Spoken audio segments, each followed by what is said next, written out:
Hello दोस्तों, तो कैसे हैं आप लोग। आपका स्वागत है आपके प्यारे चैनल ऑनलाइन क्लासेस विद धनुष पर। तो जैसा कि आज आप लोग देख रहे हैं, आज हम आप लोगों के लिए लेकर आए हैं कक्षा 10 गणित की प्रश्नावली जो 4.4 है। इसकी ये पूरी वीडियो हम एक लेक्चर में के अंतर्गत देखने वाले हैं। ठीक, तो हमको बहुत ध्यान से देखना है। वैसे ही ये एक्सरसाइज आपने अगर सही से पहले पढ़ा है, अगर नहीं भी पढ़ा है, तो आपको इसमें हम आपको बहुत आसान तरीके से बताएंगे। सारे क्वेश्चन आपको अब याद नहीं करने पड़ेंगे, बस आपको थोड़ा सा ध्यान से देखना है। आपको सब कुछ समझ में, कॉन्सेप्ट पूरा आपको समझ में आ जाएगा। तो इसके लिए इस जो पूरे एक्सरसाइज में दो फार्मूले मुख्य रूप से लगने वाले हैं। पहला क्या, विवेक्तर, जिसको हम डी से प्रदर्शित करते हैं। ये होता है बी स्क्वायर माइनस का 4ac। इसके बारे में डीप में जब हम क्वेश्चन करेंगे तब जानेंगे। ठीक, तो इसके लिए एक कंडीशन होती है कि जो हमारा यहाँ डी का फार्मूला है, तो इसका मतलब है कि डी का ही कुछ वैल्यू आएगी। तो जो इसमें डी की वैल्यू आए वो जीरो से बड़ी होनी चाहिए। डी की वैल्यू जीरो से बड़ी होनी चाहिए, या तो जीरो के बराबर हो या जीरो से बड़ी हो, ये कंडीशन होनी चाहिए। ठीक, फिर एक द्विघाती सूत्र है, जो न्यू किताबें आ रही उनमें लिखा है द्विघाती सूत्र। जो पुरानी वाली किताबें हैं जिन बच्चों के पास, वो जानते होंगे उसमें इसे कहा जाता था श्रीधराचार्य जी का सूत्र। ठीक, तो ये होता क्या है, ये होता है माइनस का B plus minus under root B square minus का 4ac बटे में 2a। तो आपको पहले अभी ये केवल याद कर लेना, समझ लेना है, देख लेना है। जब आप क्वेश्चन करेंगे तो आपको विश्वास दिला दें कि आपको बहुत अच्छी तरीके से आप ये जब एक दो क्वेश्चन करेंगे, आपको फार्मूला भी याद हो जाएगा और आप क्वेश्चन तो अच्छी तरीके से समझ जाएंगे ही। ठीक, तो इसका जो पहला क्वेश्चन है दिया है, निम्न द्विघात समीकरणों की मूलों की प्रकृति ज्ञात कीजिए, यदि मूलों का अस्तित्व हो तो उन्हें ज्ञात कीजिए। ठीक, अब मूलों का अस्तित्व कब होगा। ठीक, तो हम सबसे पहले ये वाला फॉर्मूला लगाएंगे, डी बराबर बी स्क्वायर माइनस 4ac वाला। मूलों का अस्तित्व जब होगा, जब हमारा जो डी का मान आएगा या जीरो से बड़ा होगा या जीरो के बराबर होगा, तब हम कहेंगे मूलों का अस्तित्व है। अब कह रहा है अगर मूलों का प्रकृति, यदि मूलों का अस्तित्व हो तो उन्हें ज्ञात कीजिए। अगर हमारा इसको हम हल करेंगे, अगर मूलों का अस्तित्व होगा तो हम उनको आगे ज्ञात करेंगे, ऐसे उनको वहीं पर छोड़ देंगे। तो चलिए एक क्वेश्चन देखते हैं, आपके सारे डाउट इसी क्वेश्चन में सॉल्व हो जाएंगे। ठीक, तो पहला क्वेश्चन है 2x स्क्वायर माइनस का 3x प्लस 5 बराबर में 0। तो इसमें a का मान क्या है, a का मान आप कहेंगे 2 है। b का मान क्या है, चिन्ह के साथ ले लेते हैं माइनस का 3, और c का मान आप क्या है 5। ठीक, ये आपके वैल्यू हैं। इसमें हमने ए और बी और सी के मान निकाल लिए। अब अगर आप ये भी नहीं जानते कि ए बी सी के मान कहाँ से आए हैं, तो जो हमारा एक्स स्क्वायर के गुणे में होता है वो होता है ए, जो हमारा एक्स के गुणे में होता है उसको बोलते हैं बी, जो केवल होता है, यानी कि जो गुणांक जो अचर पद होता है उसको बोलते हैं सी। तो अचर पद हमारा ये संख्या वाला होता है, इसलिए हमारा सी का मान 5 हो गया। ठीक, अब हम इसमें विविक्तर वाला पहला सूत्र हमारा होता है विविक्तर ज्ञात करना ऐसे क्वेश्चनों में। तो विविक्तर का हमने फार्मूला बताया है विविक्तर, इसको हम डी से प्रदर्शित करेंगे तो आप केवल डी ही लिख सकते हैं। डी होता है डी बराबर बी स्क्वायर माइनस का 4ac। तो आप जानते हैं बी का मान हमारे पास माइनस का 3 है, तो माइनस के 3 का वर्ग हो जाएगा, फिर माइनस का 4ac। ए का मान कितना है 2 और सी का मान कितना है 5। तो -3 का वर्ग होगा 9 आएगा। अब आप कहेंगे माइनस का चिन्ह कहाँ गया, तो माइनस का 3 और गुणे में माइनस का 3, ये होता है माइनस के 3 का वर्ग। अब 3 3 का 9 हो जाएगा, और चिन्ह की भी गुणा होती तो माइनस और माइनस की गुणा होगी तो हो जाएगा प्लस का 9। ठीक, तो 4 दूनी 8, 4 दूनी 8 55 40। ठीक, बी 4ac, ए का मान है 2। ठीक, ये हो जाएगा 40। तो ये आया है। अब 9 से 40 जाएगा, बचेगा माइनस का 31। तो डी का मान आया माइनस का 31। इसका मतलब क्या हुआ है कि माइनस की वैल्यू क्या होती है, हमेशा जीरो। माइनस की सारी वैल्यू जीरो से छोटी होती हैं। तो आप क्या दिखाएंगे कि जो डी है, माइनस की सारी वैल्यू डी से छोटी होती है। तो हमने विविक्तर के लिए कंडीशन आपको बताई थी कि डी का मान या तो जीरो के बराबर हो तो जीरो से बड़ा हो, लेकिन -31 तो जीरो से छोटा है। ठीक, तो हमारा हो जाएगा कि जो -31 है ये जीरो से छोटा है, जीरो से छोटा है, यानी कि डी बड़ा है। ठीक, लिख देंगे, चाहे हम लिख सकते हैं -31 जीरो से छोटा है, या तो जीरो के बराबर हो या तो जीरो से बड़ा हो। जीरो से छोटा डी का मान नहीं होना चाहिए। तो डी का मान -31 लिखेंगे, -31 0 से छोटा है। तो इस कंडीशन में मूलों का अस्तित्व तो होगा नहीं, तो लिख देंगे अतः, हम लिख देंगे अतः समीकरण के मूलों का अस्तित्व तो नहीं है। तो क्वेश्चन में कह रहा था यदि मूलों का अस्तित्व हो तो उन्हें ज्ञात कीजिए। क्वेश्चन में है यदि मूलों का अस्तित्व हो तो उन्हें ज्ञात कीजिए। इसमें मूलों का अस्तित्व नहीं है तो इसे हम ज्ञात नहीं करेंगे। अब इसका हम भाग नंबर 2 देखेंगे। इसमें 3 भाग हैं, इसका भाग नंबर 2 देखेंगे, फिर इसके आगे के प्रश्न करेंगे। तो दोस्तों भाग नंबर 2 इसका ये है, 3x² माइनस का 4 अंडर रूट 3x प्लस का 4 बराबर में 0। ठीक, तो इसमें हमारा a का मान क्या है, a का मान है 3, b का मान क्या है माइनस का 4 अंडर रूट 3, c का मान क्या है 4। अब हम इसमें क्या लगाएंगे, विविक्तर वाला फार्मूला। ठीक, लिखेंगे विविक्तर, ये इसे हम d से प्रदर्शित करते हैं, ये होता है b² माइनस का 4ac। तो b का मान क्या है माइनस का 4 अंडर रूट 3 इसका स्क्वायर, फिर माइनस का 4ac।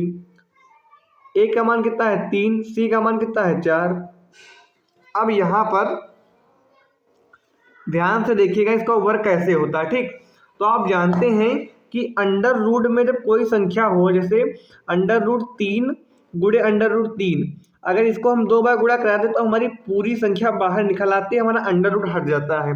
आपसे कहा जाए कि अंडर रूट 5 का स्क्वायर बताइए तो आप केवल 5 लिख दीजिए, आपका काम हो जाएगा। तो यहाँ पर है माइनस का 4 अंडर रूट 3 का होल ऑफ स्क्वायर। ठीक, तो माइनस के 4 का स्क्वायर क्या होता है, आप कहेंगे 16 होता है, 16 यहाँ पर लिख लिया। अब अंडर रूट 3 स्क्वायर का मतलब है कि अंडर रूट 3 गुणे में अंडर रूट 3, इससे मान क्या हमारा आएगा, इससे आएगा 3, यानी कि 16 गुणे में 3 48। तो इसकी जगह पर हम 48 लिख सकते हैं, 48। माइनस था, जब वर्क करेंगे तो माइनस माइनस प्लस हो जाएगा। अब 4 चक्कू 16 थे 48, ये भी 48 हो गया।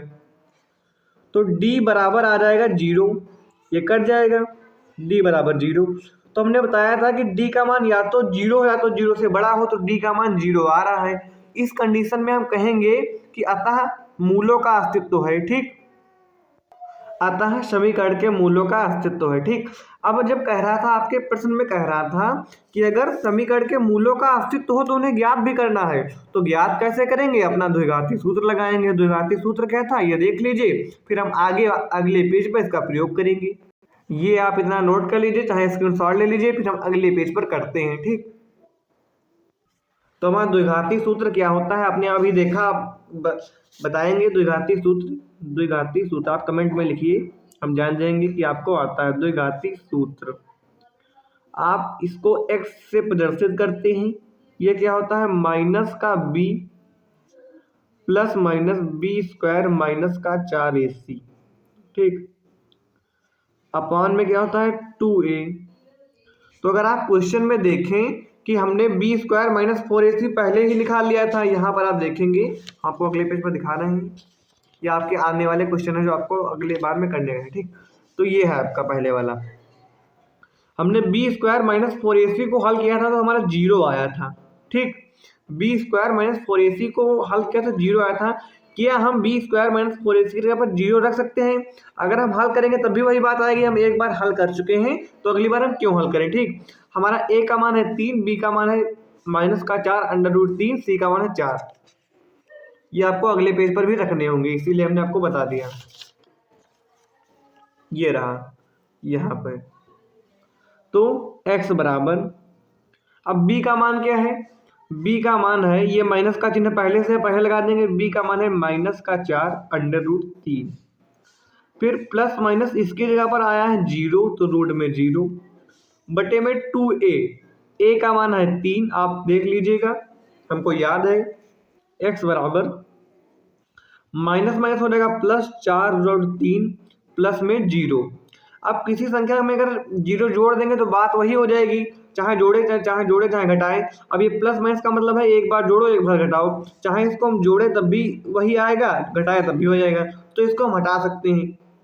तो 3 दूनी 6, इसको हमने हटा दिया। ठीक,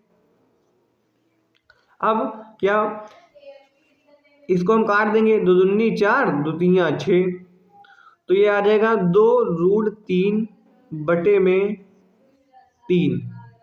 इसको हम कैसे लिख सकते हैं? अगर इसको और आगे हल करें तो हो सकता है, चाहे इसको ऐसे ही छोड़ दें, ऐसे ही इसको छोड़ सकते हैं। हमारा यहाँ पर चिन्ह चल रहा था प्लस माइनस का, ये दोनों प्लस माइनस कहते हैं, यानी कि एक बार हम x का मान प्लस में लेंगे, एक बार माइनस में। तो प्लस में 2√3/3 और एक बार माइनस में 2√3/3। तो ये आपके आ जाएंगे मूल। कहता अगर इसका अस्तित्व हो तो इनके मूल भी याद कीजिए, तो ये आ जाएंगे इनके मूल्य। ऐसे आपको हल करना, ये पूरा क्वेश्चन हमारा हो गया। अगर ये था 2√3/3, इसको अगर और आगे हल करेंगे तो 2√3, 3 को आप जानते हैं हम लिख सकते हैं 3, √3 इंटू √3 इसको हम लिख सकते हैं, ठीक। तो इससे ये कट जाएगा हमारा, ये भी आ सकता है, इसको ऐसे भी जो आपकी किताब में लिखा हो वो लिख सकते हैं। एक बार प्लस का 2/√3, एक बार माइनस का, या तो ये लिखिए या तो ये लिखिए। ये भी आप लिखेंगे आपको पूरे नंबर मिलेंगे, तो आप ज़्यादा कैलकुलेशन ना करिए, क्योंकि आप बाई चांस गलती करने की संभावना हो सकती है, ठीक। इसका भाग नंबर 3 है 2x² माइनस का 6x प्लस का 3, ठीक। तो इसमें हमारा a क्या हो जाएगा? a हो जाएगा 2, b क्या हो जाएगा? माइनस का 6, c क्या हो जाएगा? प्लस का 3। अब हम अपना विविक्तर वाला फार्मूला लगा देंगे। वही करना पड़ रहा है, आप कहेंगे सर वही बार बार कर रहे हैं, वही करना ही है। आप वीडियो को पॉज करिए, अपने मन से कर देखिए, अगर ना हो तो आप वीडियो देखिए, ठीक। फिर अगले क्वेश्चन आप देख सकते हैं। विविक्तर ये होता है d बराबर b² माइनस का 4ac। ये फार्मूला हम बार बार लिखेंगे, आप भी लिखेगा, इससे आपको कभी भूलेंगे नहीं, याद हो जाएगा। b का मान क्या है? माइनस का 6, 4, a का मान क्या है? 2, c का मान क्या है? 3। तो 6 का वर्ग करेंगे आएगा 36, 4 दूनी 8, 8 से 24, तो ये आएगा 12। ये काहे का मान आया? ये हमारा d, यहाँ पर भी d लिख लीजिए, यहाँ पर भी d लिख लीजिए। अब d का मान 0 से बड़ा हो, तो 0 से बड़ा या बराबर हो तो हमारे मूलों का अस्तित्व होता है, हम जानते हैं। तो 12 तो ऐसे भी 0 से बड़ा है, तो लिख देंगे अतः समीकरण के मूलों का अस्तित्व है। तो हम लिख देंगे अतः समीकरण के मूलों का अस्तित्व है, ठीक। तो मूलों का अस्तित्व तो हमको आगे और भी हल करना पड़ता है, तो हम लगाते हैं द्विघाती सूत्र। द्विघाती सूत्र ये क्या होता है? द्विघाती सूत्र। द्विघाती पुरानी किताबों में ये धराचार्य सूत्र के भी नाम से, जैसा कि हम पहले भी बता चुके हैं। इसको x से प्रदर्शित करते हैं, ये होता है माइनस का b plus minus b² minus का 4ac बटे में 2a होता है। तो माइनस का b का मान क्या है हमारा? b का मान है माइनस का 6, माइनस पहले से बाहर लगा तो उसको लगा देंगे माइनस का 6। b² माइनस 4ac की वैल्यू आई है, जब हमने हल किया है 12, तो इसके यहाँ पर अंडर रूट में 12 रख देंगे। a का मान हमारा क्या है? a का मान है 2, तो माइनस माइनस हो जाएगा प्लस का 6, प्लस माइनस 12 बटे में 4, ठीक। अब हम इस अंडर रूट 12 को रूट से बाहर कैसे निकालेंगे? तो हम इस 12 के गुणनखंड करेंगे। 12 के 2 छाक 12, 2 तियाँ 6, 3 एकम 3, ठीक। तो हम जानते हैं जिसके जोड़ा बन जाएगा उसको हम बाहर लिख सकते हैं। 2 का जोड़ा बन गया तो इसको 2 बाहर कर लेंगे, इसका नहीं बना तो इसको ऐसे लिख लेंगे। यानी कि 12 की जगह पर हम ये इतनी बात लिख सकते हैं, यहाँ पर लिखे जाए बगल में इसके। ये सब x का मान है, x का मान, ठीक। क्योंकि ऊपर क्वेश्चन में x था, तो यहाँ पर x बराबर 6 में प्लस माइनस 2√3 बटे में हमारा क्या है? 4। तो x बराबर, इसमें हम 2 कॉमन अगर ले लें तो बचेगा 2 तियाँ 6। कॉमन मतलब जो कॉमन ले उसका पूरे में भाग करें, जिसमें कॉमन लेंगे तो तियाँ 6। अब यहाँ से हम 2 कॉमन ले लेंगे तो 2 निकल जाएगा, बचेगा केवल अंडर रूट 3 बटे में 4। 2 एकम 2, 2 दूनी 4। तो x का मान आ जाएगा, ये प्लस माइनस था, यहाँ पर माइनस लगाना मत भूलिएगा, 3 प्लस माइनस अंडर रूट 3 बटे में 2। तो x का हमारा मान क्या आएगा? एक बार हम प्लस चिन्ह लेंगे, एक बार माइनस चिन्ह लेंगे, ठीक।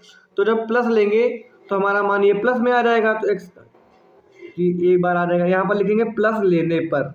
हम अगर अगले पेज पर करेंगे तो आपको बार बार दिखाना पड़ेगा, तो आपके लिए भी दिक्कत होगी। प्लस लेने पर ये हो जाएगा ये वाला मान, जब माइनस लेंगे तो यहाँ पर हो जाएगा 3 माइनस 3 में, यहाँ पर लिखे जा रहा है माइनस लेने पर, तो x के यही आपके मान हो जाएंगे, यही आपका मूल हो जाएगा, यही आपका आंसर हो जाएगा। ठीक, तो हमने तीनों भाग कर लिया। अगले प्रश्न की तरफ बढ़ते हैं, इसको आप ध्यान से देख लीजिए, आप आशा करता हूँ समझ गए होंगे। अब ये देखिए क्वेश्चन नंबर 2, ये भाई इंपॉर्टेंट है, आपसे कहेंगे कि इसको ध्यान से देखिए, इसको ध्यान से समझिए, ध्यान से पढ़िए। ये आपके पेपर में आएगा तो लॉन्ग में आएगा, या तो फिर आपको 5 नंबर, या तो जो लॉन्ग में जितने नंबर में आता है उतने नंबर आपको दिला कर जाएगा। लिखा है निम्न प्रत्येक द्विघात समीकरण में के का ऐसा मान ज्ञात कीजिए कि उसके दो बराबर मूल हों। इसके भी दो भाग है, पहले इसको करेंगे फिर अगला करेंगे, क्योंकि दोनों साथ में तो कर नहीं लेंगे। तो इसमें जो हमारा व्युत्तर वाला फार्मूला है, पहले क्या होता था, पहले वाला आपको बता दें तो आपको तुलना करने में आसानी होगी। ये होता था बी स्क्वायर माइनस का 4ac। अब इसमें डी का नामो निशान नहीं होगा, ये क्योंकि यहाँ पर कह रहा है कि उसके बराबर मूल हैं। जब आपसे क्वेश्चन में बोल दे बराबर मूल हैं, तो आप ये बराबर मूल होने पर फार्मूला हो जाएगा बी स्क्वायर माइनस का 4ac बराबर में 0। जो अभी तक डी के बराबर होता था वो 0 के बराबर हो गया, इसका मतलब ये डंडा हट गया, आपको याद करने के लिए बता रहे हैं। ठीक, अब इसमें आप कहेंगे ए का मान क्या है, ए का मान है 2, बी का मान क्या है आप कहेंगे सर के है, सी का मान क्या है आप कहेंगे 3 है। तो फार्मूला वही लगा देंगे मूल बराबर होने पर, मूल ये आप लिख दीजिएगा तो ज़्यादा ठीक रहेगा, मूल बराबर होने पर। तो एग्जामिनर समझेगा भाई होनहार बच्चा है, तो थोड़ी बहुत गलती होगी वो भी, लेकिन मैथ में गलती तो गलती पर नंबर कटता है, नहीं गलती होने पर चाहे जैसे राइट में नंबर मिलता है। ठीक, ये होगा बी स्क्वायर माइनस का 4ac बराबर में 0। अब बी का मान क्या है, बी का मान हमारा है के स्क्वायर, मतलब के का स्क्वायर 4, ए का मान कितना है, ए का मान है 2, सी का मान कितना है 3 बराबर में 0। तो के स्क्वायर 4 दूनी 8 त्रिक 24 बराबर में 0। अब हमको के स्क्वायर का मान ज्ञात करना है, जैसा कि क्वेश्चन में लिखा है के का ऐसा मान ज्ञात कीजिए, मतलब के का मान ज्ञात करना है। बहुत छोटा सा क्वेश्चन है, मान लीजिए ये हमने आपसे कहा था 5 नंबर में आएगा, हो सकता है 2 नंबर में भी आ जाए। ठीक, के स्क्वायर, अब ये माइनस का 24 है, बराबर के उधर जाएगा प्लस का 24, तो जब ये स्क्वायर के से हटेगा तो यहाँ पर अंडर रूट आ जाएगा। तो अंडर रूट 24 को हम बाहर कैसे निकालेंगे, आप लोग जानते हैं कि हम भाई 24 के कर लेंगे फैक्टर। कैसे करेंगे, 2 12 दूनी 24, 2 छाक 12, 2 तियाँ 6, 3 एकम 3। जिसके फैक्टर बन गए वो बाहर, जिसके नहीं बने वो अंदर। तो 2 का 1 बना, 1 तो अंदर हो जाएगा, यानी कि 2 3 6 यानी कि रूट 6। कोई दिक्कत किसी को, यानी कि 24 की जगह पर हम लिख सकते हैं 2 रूट 6। ठीक, अब ये आपका आ गया के का मान।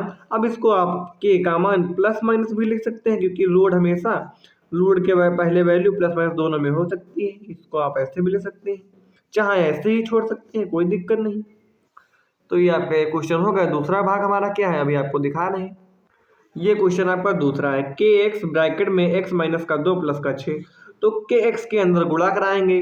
अब के एक्स की एक्स से कराएंगे तो के एक्स स्क्वायर माइनस का 2 के एक्स, किसी को कोई दिक्कत, प्लस का 6 बराबर में 0। अब वो जैसा सभी क्वेश्चन थे वैसे इसको भी कर लेंगे। तो आप कहेंगे ए का मान क्या है, ए का मान जो एक्स स्क्वायर में होता है, बी का मान क्या है जो एक्स के गुणे में इतना पूरा है, तो माइनस का 2 के ले लेंगे। सी का मान क्या है, सी का मान हो जाएगा 6। मूल बराबर है, क्वेश्चन में कहा कि उसी का दूसरा पार्ट है तो वही बात होगी। लिखेंगे मूल बराबर होने पर, मूल बराबर होने पर। अगर भाई वीडियो अच्छी लग रही हो तो चैनल को पहले सब्सक्राइब कर दीजिएगा, तब हम आगे आपको बता रहे हैं। ठीक, चैनल को सब्सक्राइब कर दीजिए, हम आपके लिए जितना आसान हो सकता है उतने आसान वीडियो बनाते रहते हैं, और आप साइंस के भी वीडियो बनाते हैं जो हमको आसान समझाने में आसान लगता है। ठीक, मूल बराबर होने पर क्या होता है, बी स्क्वायर माइनस का 4ac बराबर 0 के हो जाता था, पहले डी के में होता था। अब बी का मान क्या है, माइनस का 2k। ठीक, बी का मान है माइनस का 2k, माइनस का 2k का होल ऑफ स्क्वायर, फिर 4ac, ए का मान कितना है, ए का मान आप कहेंगे k है, सी का मान कितना है, सी का मान है 6, बराबर में 0 है। अब माइनस का वर्ग करेंगे तो प्लस हो जाएगा, 2 का वर्ग करेंगे 4, के का करेंगे के स्क्वायर, हो गया पूरा। 4 संग 24, के है तो के, 4 के स्क्वायर, ये उधर भेज देंगे प्लस का हो जाएगा। 4 छंग 24, के स्क्वायर बराबर, के स्क्वायर बराबर 6 के। अब यहाँ पर आप, यहाँ पर के स्क्वायर है, इसका मतलब है के, इसका मतलब है के गुणे में के, इसका मतलब है 6 गुणे में के, ये कटा तो के का मान क्या आएगा, के का मान आएगा 6। ठीक, तो ये आपका इसमें आंसर हो जाएगा। आपके दोनों भागों के बहुत ही आसान तरीके से हमने बताए हैं। तो ये दोस्तों आपका 3 नंबर क्वेश्चन है। ये खतरनाक वाला क्वेश्चन आएगा तो भाई ये बिल्कुल भी खतरनाक नहीं है, ये आपको इससे आसान तरीके से समझा देंगे।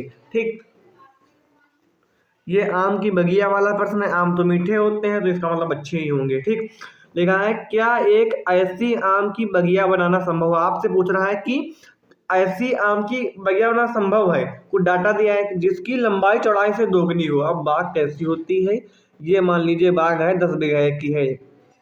ठीक, आप किसके किसके वहाँ बाग है कमेंट करके जरूर बताएं, ये कितनी है ये भी बता दीजिए। ठीक, हमारे यहाँ भी 10 बीघा है। ठीक, लिखा है क्या एक ऐसी आम की बगिया बनाना संभव है जिसकी लंबाई चौड़ाई से दोगुनी हो।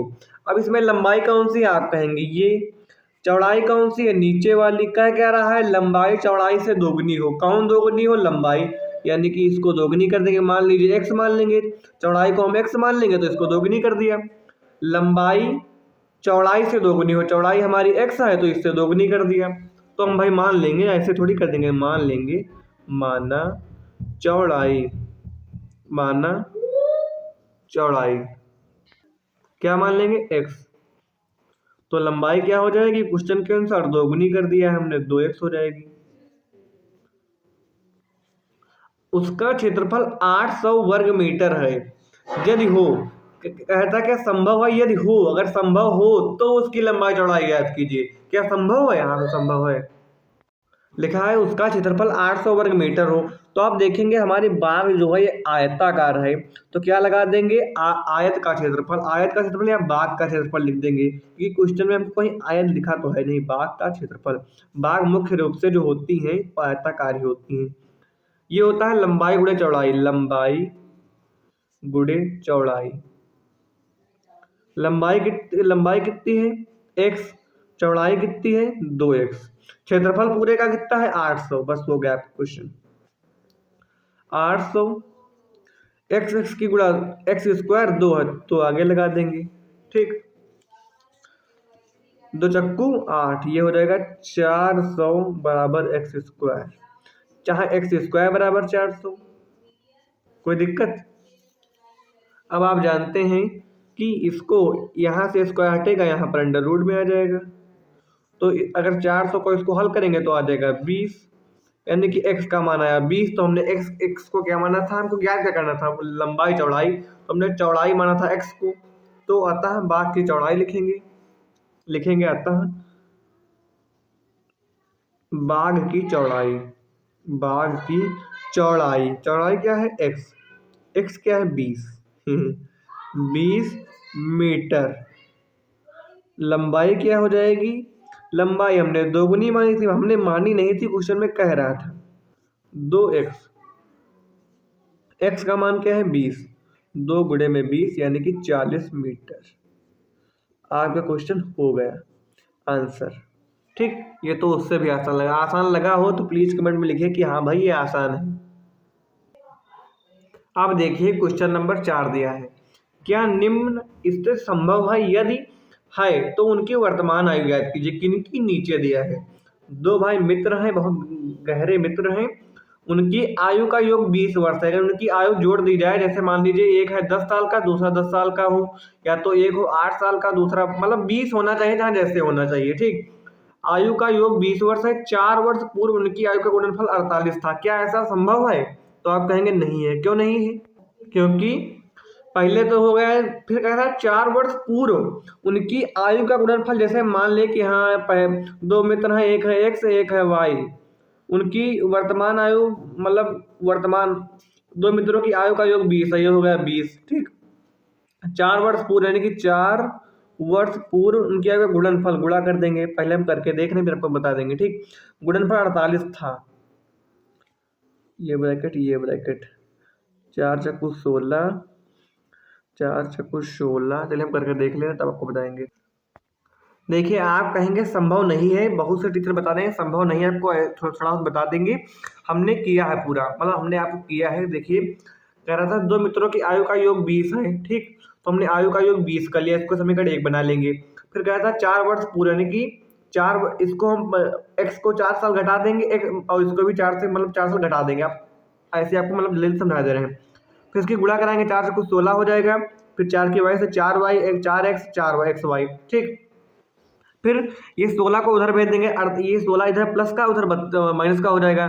तो 48 से जब 48 से 16 का बचेगा 32, हमने शॉर्ट में कर दिया है तो बचेगा ये यहाँ पर 32, ये प्लस का एक्स वाई था, इधर जाएगा माइनस का हो जाएगा। इसमें हमने माइनस का 4 कॉमन लिया तो बचा वाई प्लस एक्स का मान एक्स प्लस वाई कहें चाहे वाई प्लस एक्स कहें, इसका मान है 20। तो 20 चक्कू 80, 80 ये प्लस का 32 माइनस का 32 हो जाएगा, बचेगा माइनस का एक्स वाई। तो माइनस का 100 बराबर एक्स वाई। क्वेश्चन में कह रहा था कि उनके आयु का गुणनफल 48 था, हमने यहाँ पर 48 गुणनफल रखा है, हमने क्वेश्चन के हिसाब से रखा, लेकिन उनकी आयु का गुणनफल आया है 112।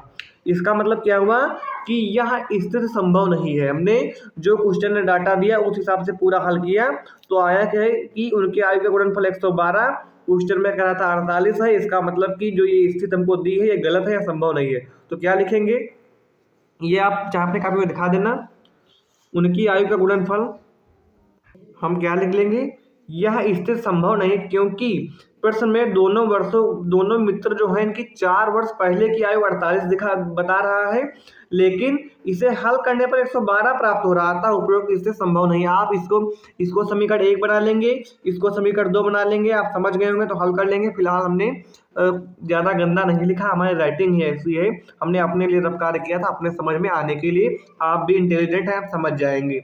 इसको आप ध्यान से देख लीजिए, चाहे स्क्रीनशॉट ले लीजिए, फिर हम अगला वाला प्रश्न अगले वाले पेज पर देखेंगे। दिया है क्या परिमाप 80 मीटर तथा क्षेत्रफल 400 वर्ग मीटर के एक पार्क को बनाना संभव है, यदि है तो उसकी लंबाई और चौड़ाई ज्ञात कीजिए।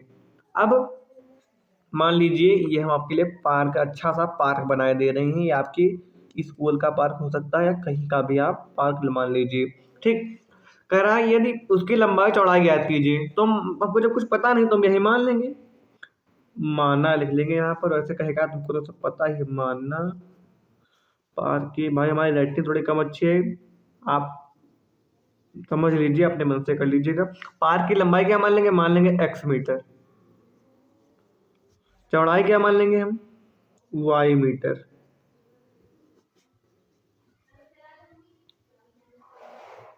अब ये हमारा परिमाप कितना दिया, जो दिया वही लिख ले पहले। परिमाप दिया है 80 मीटर, क्षेत्रफल कितना दिया है 400 वर्ग मीटर या मीटर स्क्वायर या वर्ग मीटर। ठीक, अब आप जानते हैं कि आयत का क्योंकि हमारा आयताकार है, हम तो कुछ पार्क और बाग ये सब आयताकार होता है, आपको दिया हो चाहे ना, आपको मानना पड़ेगा। लिखेंगे प्रश्नानुसार, प्रश्नानुसार पार्क का परिमाप या लिखेंगे आयत का परिमाप। चलिए आयत का परिमाप लिख लीजिए, कोई दिक्कत नहीं है इसमें। आयत का परिमाप क्या है, आयत का परिमाप है 80। अब आयत का परिमाप का क्षेत्रफल होता है 2 लंबाई प्लस में चौड़ाई। एल है लंबाई, बी है चौड़ाई, बी को बोलते हैं इंग्लिश में ब्रिथ। ठीक, बी है चौड़ाई, ठीक आप समझ जाएंगे। बराबर में 80, लंबाई हमने माना x, तो लंबाई की जगह पर x और चौड़ाई की जगह पर y, बराबर में 80। ये x प्लस वाई, ये 80 के बटे में 2 आ जाएगा, ये गुणे में है, इधर आएगा तो बटे में हो जाएगा 40। तो ये हो जाएगा x प्लस वाई बराबर में 40। तो यहाँ से x का मान हो जाएगा 40, ये प्लस का, ये हो जाएगा माइनस का y। ठीक, अब हमारी दूसरी कंडीशन कह रहा था आयत का क्षेत्रफल जो है, लिखेंगे आयत का क्षेत्रफल, आयत का क्षेत्रफल ये है 400 वर्ग मीटर। ये क्या होता है, लंबाई गुणा चौड़ाई, आप जानते हैं लंबाई, क्योंकि इसके पहले वाले वीडियो में एक बार यूज हो चुका है, लंबाई गुणा चौड़ाई। तो लंबाई हमारी क्या है, लंबाई है x, चौड़ाई है y, ये बराबर किसके हो जाएगा 400। तो x का मान क्या आया है 40 माइनस वाई, तो x का मान रख देंगे यहाँ पर 40 माइनस वाई गुणे में y बराबर में 400। अब y के अंदर गुणा करा देंगे तो 40y माइनस का वाई स्क्वायर बराबर में 400। ठीक,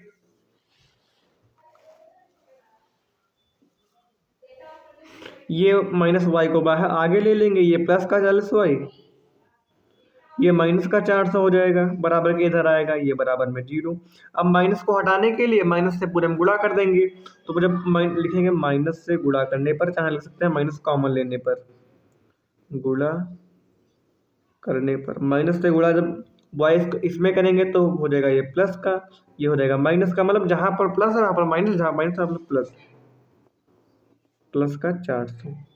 ये आपका बन गया द्विघात समीकरण। ये तो आप जानते हैं, इसको कैसे हल करेंगे ये भी आप जानते हैं। चलिए हल कर लेते हैं। ये वाई स्क्वायर माइनस 40y हाँ प्लस 400 बराबर में 0। इसका मतलब है क्या, गुणा करने पर 400y, ऐसी दो संख्याएं लीजिए कि गुणा करने पर 400y और जोड़ने पर 40 है, तो हम जानते हैं 20 बेथाम 400 यानी कि 20 प्लस 20, 20 बराबर बाहर में y, बाहर y हो जाएगा बराबर 0। ठीक,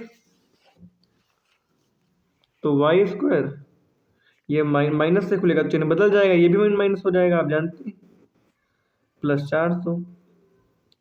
अब हम इन दोनों में कॉमन लेंगे, फिर इसमें कॉमन लेंगे, इसमें कॉमन क्या मिलेगा हमको, वाई कॉमन मिल जाएगा, तो वाई कॉमन लेंगे तो यहाँ पर एक वाई बचेगी, माइनस का 20 बचेगा, इसमें माइनस 20 कॉमन ले लेंगे तो बचेगा वाई, क्या आ गया है वाई माइनस का 20, माइनस से खुल रहा है बराबर में 0। तो ये दोनों सेम है तो इसको एक बार लिख लेंगे, बचा क्या हमारा y माइनस 20, इसको भी लिख लेंगे। तो एक बार हम इसको बराबर, क्योंकि दोनों बराबर है तो एक बार कर लेंगे, वरना लड़ाई कर देंगे कि इसको कर लिया इनको नहीं किया, बराबर 0, y माइनस 20 बराबर 0। तो y बराबर 20 आ जाएगा, बराबर के उस पार जाएगा, ये भी वही आ जाएगा, y बराबर 20। अब हमारा y का मान आ गया है। अब y का मान हम इसमें रख देंगे, x में रख देंगे, इसको मान लेंगे समीकरण 1, लिखेंगे y का मान समीकरण 1 में रखने पर, इसके बगल में किए दे रहे हैं, लिखेंगे y का मान समीकरण 1 में रखने पर। कहेंगे सर कहाँ कहाँ कर रहे हैं आज, y का मान समीकरण 1 में रखने पर, समीकरण 1 क्या है, x बराबर 40 माइनस वाई, तो x बराबर 40, y का मान 20 यानी कि x बराबर 20। तो हमने लंबाई को माना था x, चौड़ाई को y, तो लिखेंगे पार आता है, पार की लंबाई को यही याद भी करना था, आता है पार की, आप साथ साथ नोट करिए, चाहे वीडियो को पॉज कर लिया करिए। लंबाई बराबर हो जाएगा 20 मीटर, चौड़ाई भी हमने माना था y, चौड़ाई भी आई है 20 ही, चौड़ाई बराबर भी 20 मीटर। तो इसी के साथ आपकी ये पूरी एक्सरसाइज खत्म हो जाएगी, ये आपका आंसर। ठीक, इसी के साथ ही आपकी पूरी एक्सरसाइज खत्म हो गई। तो आशा करता हूँ आपके लिए वीडियो बहुत ही लाभदायक होगी, तो चैनल को जरूर सब्सक्राइब कर लें। आपके लिए हम बहुत आसान वीडियो बोर्ड पर इस समय लाते हैं, क्योंकि बोर्ड का टाइम आने वाला है। आपको चैनल को हमें सब्सक्राइब कर लेना है, आपको बहुत मदद मिल सकती है। Okay, thank you friends.